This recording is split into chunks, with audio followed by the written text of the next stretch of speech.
டேய் கோபால் வரான்டா.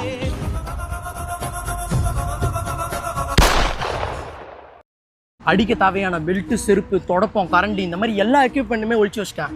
அதையும் மீறி அவங்க அடிக்க ட்ரை பண்ணாங்கன்னு வச்சுக்கோ, பேக்கப் ஒரு கயிறு ஒன்று வாங்கி வச்சிருக்கேன், போட்டு தொங்கிட வேண்டியதான். மச்சான் நீயும் எல்லாத்தையும் ஒழிச்சு வச்சிரு, நம்ம பசங்கிட்டையும் சொல்லிடு. டேய் கொஞ்ச நேரத்தில் ரிசல்ட் வந்துடும், அடிக்க தேவையான எல்லா எக்யூப்மெண்ட்டுமே ஒழிச்சு வச்சிரு, நீயும் சேஃபாக இருந்துக்கோ. என்னது என்னடா ஆச்சு? கோபால் ஐயோ ரிசல்ட்டை பார்த்தாலே அவசரப்பட்டு செத்துட்டானே. வெயிட் பண்ணி தான் எல்லாம் ஒன்றா சேர்ந்து செத்துருக்கலாம்டா. கோபால் பாஸ் ஆயிட்டானாண்டா. என்னடா சொல்ற? ஏய் அவன் சும்மா விளாட்றான்டா, அதுக்கெல்லாம் வாய்ப்பு இல்லை. எக்ஸாம் டைம்ல காலைல இருந்து மதியம் வரைக்கும் என் கூட தான் மச்சா இருப்பான் அவன். அப்ப நைட்டு அவன் பாஸ் ஆகலாம் வாய்ப்பே இல்லடா. இரு நம்ம பசங்களுக்கு கால் பண்ணி கேட்குறேன். மச்சான் நம்ம கோபால் ஃபெயில் ஆயிட்டான் தான்டா. இல்லடா அவன் பாஸ் ஆயிட்டான். ஹலோ கேக்குதாடா? ஓ படிக்கல பாஸ் ஆயிட்டான் மச்சான் அவன்.